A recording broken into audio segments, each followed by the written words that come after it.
Okay, let's start off right at the top. The very best you can possibly feed your dogs is what nature intended them to eat, which is raw whole animals. Wild coyote, wild wolf, they forage around in nature and they may come upon a quail. They may come upon a rabbit.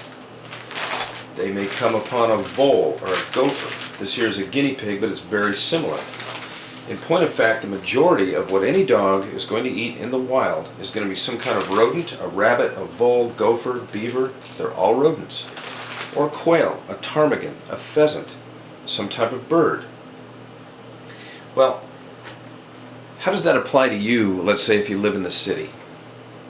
How can you feed your dogs these things? Well, as you can see, these were shipped to me. There are actually outfits out there who supply people with animals, let's say wild animals, snakes, tigers. They supply them with what they're supposed to eat. You can order from these people. The place I got these food items from is Hair Today. www.hair-today.com. Hair Today. It's about a 3-pound rabbit. This here, this is chicken. This is ground whole chicken. The feet, the guts, everything, all ground up. And this is whole ground goat. Let's say a dog runs into a sheep, a mountain goat, something like this. Well, they have that too. The whole goat, the guts, the liver, the kidney, the heart, everything, the bones, the tendons, everything's ground up. All you got to do is grab it. Just grab a glot and give it to your dogs according to their weight. This is a bag of quail. This is 8 quail. I have 8 adult dogs, 10 total, but 8 adults. One of the great complaints about people who feed kibble and really don't want to make the switch to raw is the time. You're going to see as I prepare other types of raw diets, the premium raw diet and the low budget raw diet, it takes a lot of time compared to just going scoop, scoop, and feeding a bunch of dogs kibble. Well, if you feed whole animals, you don't have that excuse. You also don't have the expense excuse because these raw whole animals, on average, are about $3 a pound. Well, hell, that's what Origen costs. That's what Taste of the Wild costs, about $3 a pound. So you can pay the same amount and get, excuse me one second. As we mentioned earlier, Origen says, nourish as nature intended. Well, nature didn't intend your dog to eat little brown pellets, and I don't know of any dog that goes swimming in the ocean. This is a lie. This is a biologically appropriate dog food. Dogs don't eat out of the ocean. This is biologically appropriate dog food. This is what a dog's going to come across in nature. He's going to stumble upon a nest of quail, gobble that sucker up. He's going to come across a gopher, a vole, a woodchuck, a rabbit. He's going to gobble that sucker up. This is chicken, whole ground chicken. A pack of dogs may grab a billy goat, a sheep, bighorn sheep or something like that. This is biologically appropriate food. This is a lie. This package of kibble is not biologically appropriate. Maybe some of the ingredients at one point were biologically appropriate, but by the time it becomes like this, no, that's not what it is. Excuse me again. The point I'm making is, this costs the same as Origen. It can be delivered to your door, and as far as how long it takes you to feed, you can walk out and throw quail, guinea pig, the next day. That is how dogs eat in nature, a rotational, raw, whole animal diet. They may grab a rabbit one day, a gopher another day, quail, pheasant, ptarmigan, or a pack of dogs may take down a whole goat and have the whole goat. This is the most biologically appropriate way in which you can feed your dogs. And even if you live in the city, you don't have to raise a bunch of animals. Hell, I live on 50 acres. I don't raise all these animals. I'm considering doing it. I'm trying to analyze the costs and see if it comes out okay. If I can just have this stuff shipped to my door. The only problem with shipping to your door is it is expensive to ship. In order to make it financially worthwhile, you've got to ship a lot, but you still can have it shipped to your door. It takes no longer than it takes. Just, you know, just grab a thing of kibble and throw it. Well, grab one of these and throw it. Your dog will eat the whole thing. Unlike kibble, these things have the same amount of water as your dog. They're moist, they're full of the nutrients, the tendons, the fur, the skin, the organs, everything that's contained inside the animal is there. It is a 100% complete diet for your dogs, and it's the best you can do. So let's feed some of this stuff to some of the dogs and see how they like it. They get to chew. You'll see them masticating and chewing and breaking the bones. They eat everything except this rabbit. They'll leave the little tail there. They do that all the time. They'll eat the feet, though, of the bird. Every little bit of it that they eat. I find that these mixed whole goats and mixed whole chicken are great to feed the puppies. You know, instead of with my premium raw diet, I mean, it's a great diet too, but it's a lot of work cutting that chicken into little bitty pieces for the puppies. It's so much easier to grab this. So, you hear my phone ringing. It's time to go feed the dogs anyway, so let's do that.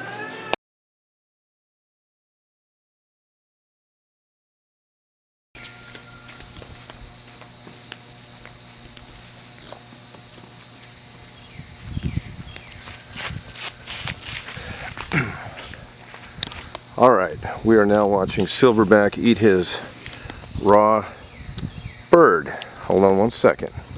And that is a quail I'm feeding him right now. As always, keep in mind this is a 9-year-old dog. He is in excellent shape, and he is eating a raw quail that I fed him and showed you earlier. And you'll notice he's going to eat the feathers, the feet, the head, the skull, the bones. Every piece of that quail he's going to pull apart and he's going to eat it. Now it might seem kind of gross to you, but the simple fact is that's what an animal is supposed to eat, is a raw whole animal. Everything nature intended is provided. The ligaments, you hear him chewing it, the ligaments, the bones, the guts, the blood, everything. Every little thing that Silverback needs as a carnivore is provided in the whole animal that he ate. And there's simply no better food for a dog than a raw whole animal. Take a look at this dog. Other than the gray on his face, he's essentially a flawless animal. His coat is shiny, his condition is excellent, and this is simply because of what I feed him. We eat wholesome. We have our own garden, our own vegetable garden, and we provide a lot of it ourselves. What in the world was that? Something blew down from there, I guess. But anyway, now what he's going to do is he's going to defecate. And again, it'll be a very small feces. Oops, the clouds are going over, so let me readjust the lighting here. Okay, readjusted the lighting here, and he is in flawless condition. He's now looking for a place to poop. He might leave the area here, I don't know. Come on. Alright, I know it's not the most exciting thing in the world, but he's going poop. And you can see there's hardly anything that he has to do. I'm going to follow him all over the yard. We'll take a look at it and how firm it is.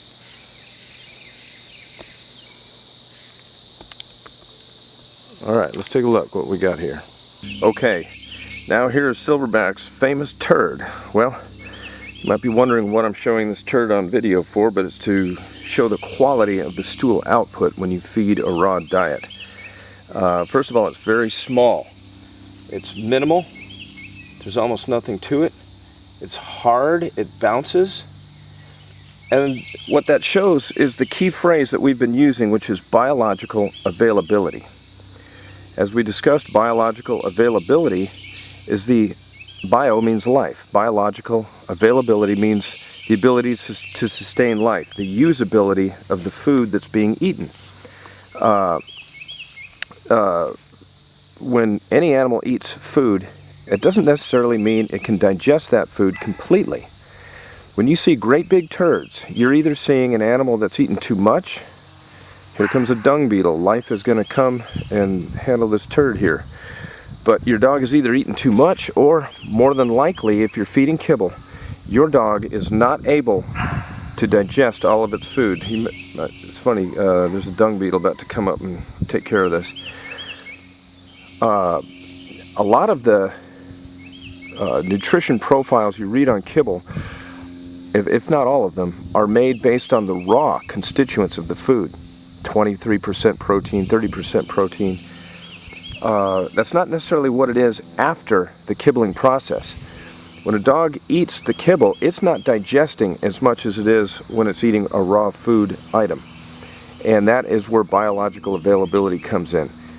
When I feed raw, both a raw whole animal as well as my premium raw diet, that animal is digesting it completely, and this is going to play a very strong theme in later elements of this message and DVD presentation. So keep it in mind, and I'll turn off the poop for now. All right.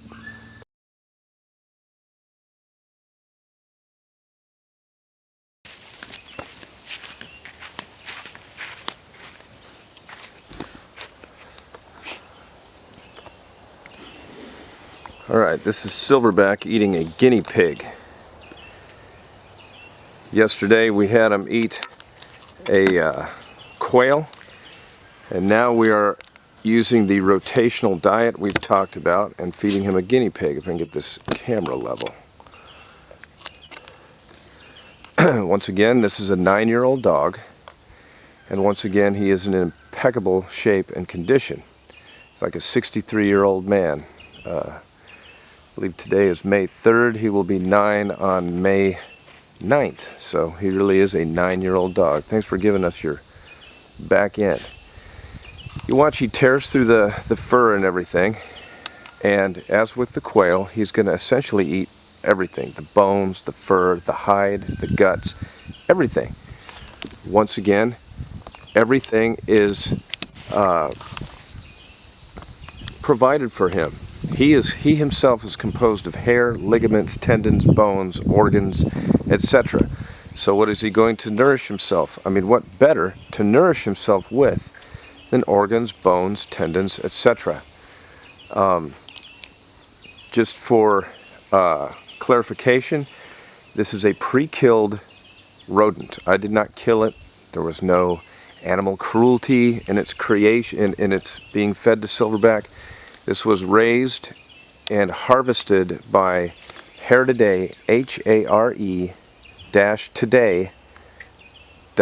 HAREtoday.com. This is a licensed, USDA-approved facility that provides nutrition for snakes, dogs, cats, etc., raw whole animals. So there's no baiting involved. There's nothing illegal or immoral about this. It is simply a feeding source for dogs because that's what they're supposed to eat. In nature, if he were wandering around, he would come across quail, he would come across voles, rabbits, gophers, things of this nature, beaver. All of these are rodents. Rabbits, beaver, etc. They're all rodents. And Silverback is eating a rodent. This is a guinea pig. Again, he's eating the skull right now. That may sound intense to some people, but you know what? That's part of life. That's what they're supposed to eat.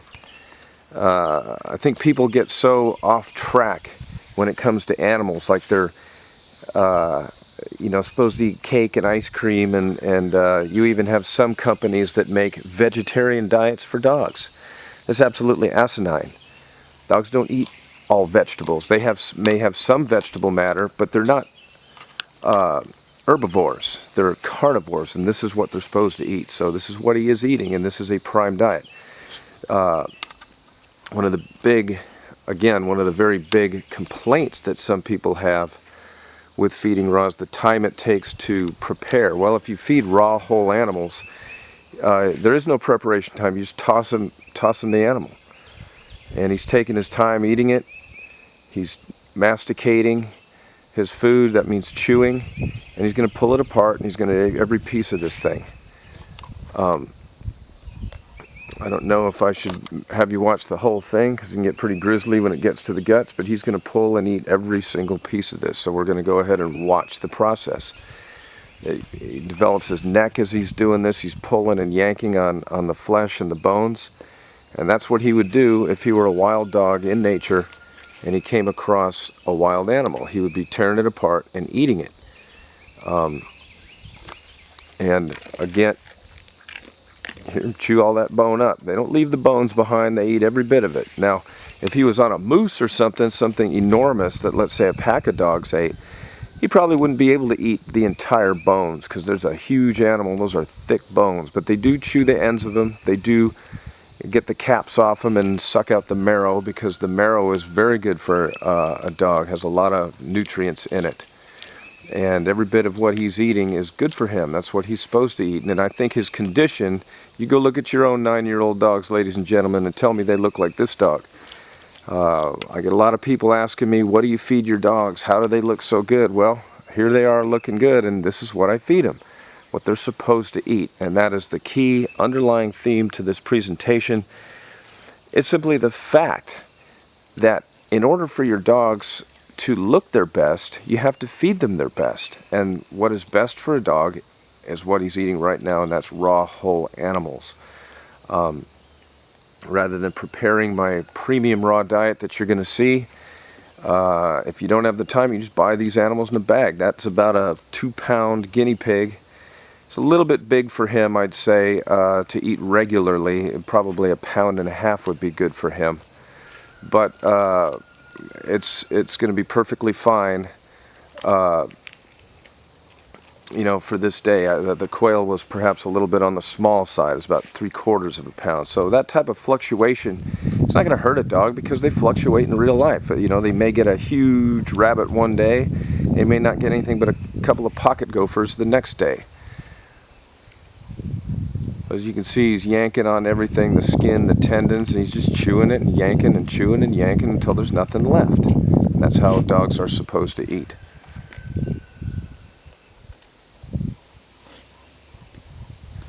I've actually had people say that I oil my dogs to get them to look that shiny. There's no oil on this dog. It's the oil that I give him in the premium raw diet. It's the natural fats that he gets in the raw food items that he eats. Chicken is, I feed him primarily chicken for the most part, and chicken has a lot of fat in it. People think chickens are lean, but they actually have up to 30% fat. They're got quite a bit of body fat on them, depending on the source.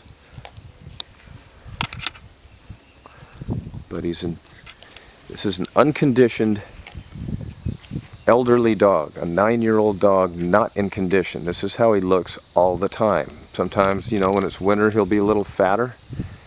And as you can see now, it's spring. We've got our garden. We grow our own garden. And yes, I do feed him this outside. Why do I feed him outside? Because I really don't want a bunch of guinea pig pieces in my house. And when you feed a raw diet, that is one thing you'll probably have to do, is you're going to have to feed outside. Unless you want a bunch of animal slop all over your floors, I would suggest you feed outside. And then nature will take its course, and whatever pieces get left behind will be quickly processed. It's an element I'm going to show in this DVD presentation, as I'm going to dump a pile of a top-end feed like Innova Evo or Taste of the Wild or Origen. I'm going to dump a pile of that outside in the elements. And I'm going to dump a raw whole animal or perhaps my premium raw diet out there. I'm going to let them both sit there next to each other, about 2 feet apart. And again, that big word, or big phrase rather, biological availability. We're going to see what nature favors. And what you're going to see is after 30 days, that kibble is virtually unchanged. Nature doesn't want any part of it. Maybe you'll see some mold on it, maybe a couple ants on it. But the pile of raw flesh, the animal or the premium raw diet that I feed, will be gone. Nature will disseminate it, will eat it up, gobble it up, because that's what nature wants. It's biologically available. Just think about this. You can leave your kibble in a container, no refrigeration, for over a year, and you won't have any molding. Well, that sounds convenient, but did you ever think about what that implies? What it implies, really directly states, is that it's unable to be assumed. It won't rot, it won't spoil. And while the first knee-jerk reaction is to believe that's a good thing, what it means is it cannot be processed. Well, if it cannot be processed by nature, by molds, by rotting, how do you think your dog's going to use all of it? You think it's going to be easier for your dog to digest, or perhaps harder for your dog to digest? Can you leave whole chicken, yogurt, milk, kefir, eggs in a plastic container with no refrigeration and have it last a week, a day maybe? If that, if even 24 hours? No, it'll start stinking, rotting, decomposing. Why is it that raw foods decompose when they're not refrigerated? Because they're biologically available. Nature can disseminate them, go through them, disintegrate them into nothing right away. Well, guess what? It works the same way inside your dog's stomach. Your dog can totally process these foods. Totally. That's why these dogs poop out so little. That's why I make it a point to show how little waste product there is out of the dog. And that is simply because the dog is using it completely, or almost completely. There's very little waste. Whereas when you feed a dog kibble, you get a pile out of the dog just about as big as what went into it. That's because the dog is hardly using it. Just as it is impossible for nature, or it takes it a long time to disseminate kibble. If you pour it in a pile outside, I encourage you, go pour a pile of kibble outside. See how long it'll sit there and look the same. The same thing with your dog. Your dog can't use it. He just passes right through them. And then go put a raw animal out there, a dead animal out there, or go put some chicken, some kefir, an egg, things like what are in my premium diet, and see how long that lasts outside. It won't last a week. It'll be covered with bugs.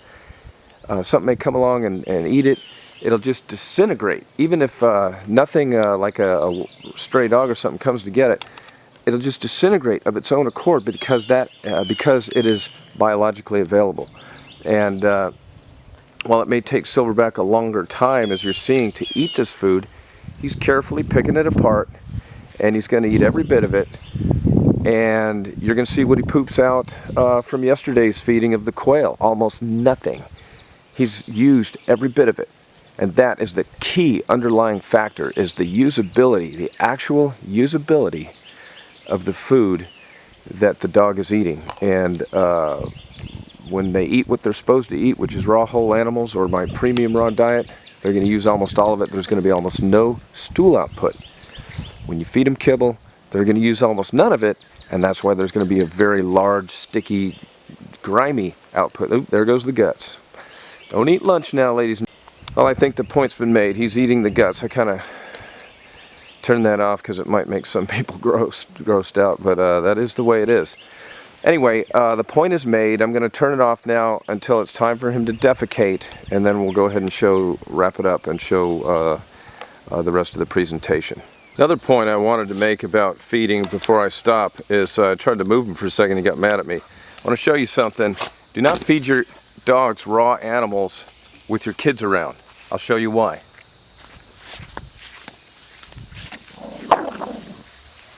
Okay? There's something primordial about a dog eating raw. They're supposed to protect it. When a dog has a kill, if it's a dominant dog, and I can promise you Silverback is, you can't get near his food. This isn't kibble. I can stick my face in the food dish with him if he's eating kibble. If it's a piece of meat like that, don't you come near my meat. Anyway, he's done now, and we're gonna go. Well, I missed catching Silverback poop on film. You guys will be mortified to know, but basically there's the bird he ate yesterday. There it is right there. He got it out of him before I could turn my camera on, focus, and shoot. So, without going through all that I said in the last bit, once again, we have a very small stool output simply because we have a very large absorption factor. We have almost complete biological availability. That's the feet, feathers, head, skull, everything is contained in these two little turds right here that Silverback just did. He was smart enough to get out of the sun and do it in the shade. So, I'm not going to belabor the point. I've made it. Your dogs, if you're feeding kibble, are not pooping this small. They're not absorbing all that they can absorb, and that's because they're eating it in a format, meaning kibble, that is just not conducive to complete absorption, as is the raw diets that I am presenting in this DVD. Okay, that wraps up the raw whole animals section of this Feeding Raw DVD presentation. And one of the key elements to keep in mind is that you shouldn't just keep feeding the same animal over and over again to your dogs, be that rabbits or whatever. You don't just feed it guinea pig, guinea pig, guinea pig, and that's it. Even there's a lot of folks who like to go deer hunting, and that's all they feed their dog is deer. Deer is actually very low in fat, and it's not good. It's not a good sustainable diet for a dog. If you are going to feed your dog one kind of animal as a whole animal, let that animal be chicken. There's a few reasons for this. Number one, chicken's about the cheapest you're going to get of any kind of animal that there is. And two, your dog can eat all the bones of that animal. Three, chicken have a lot of fat. Most people don't realize this, but fat is extremely important for a dog, and chicken has just about the best quality fat that a dog can eat, and lots of it. About 20 to 30% of it is fat. That's why in almost every kind of kibble, even though we're anti-kibble, almost every kind of kibble, what they use to preserve it with is chicken fat. It's good for dogs. It's better for dogs, however, not in kibble form, but as the live, not the live animal, the raw whole animal. So that's a principle to keep in mind. Use a rotational diet if you can. Switch from foals to guinea pigs to rabbits to chicken to whatever. Try to use a rotational diet, because after all, that's what a dog would do in the wild, is come upon various kinds of animal and get different nutrients from different animal sources. However, if you can, or it's inconvenient to feed a rotational diet and you have to stick to one species, let it be chicken. That'll be the best for your dog. So with that said, we're going to move on to my premium raw diet. Before I do, let me just state right from the beginning, my premium raw diet takes a while to complete. It still will save you time in the long run, as I'm going to show you in the associated benefits of raw section of this presentation. But perhaps the biggest knock on feeding raw to your dogs is the fact it does take time in the morning to prepare. That doesn't wash with feeding raw whole animals. If you have a raw chicken, you just grab it by the feet, there you go buddy, there you go. It doesn't take you any time at all cleaning or preparing. If you have a deep freezer and you keep them in the freezer, you can just feed them and it takes you no time at all, not any more time than feeding kibble.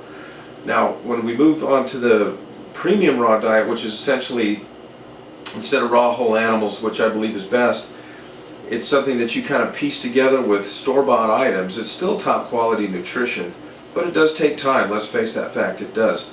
But it's still going to save you time in the end, as you'll see towards the conclusion of this presentation, by the stool output. Whatever kind of raw diet you're going to feed your dogs, the stool output is so minimal, so mess-free, and almost really odor-free, that what it might take you extra time to do in the morning in the premium raw diet you're about to see, it'll still save you time in the end in kennel cleanup, and that's especially true with pups. So we'll move on to the next section now, and here we go.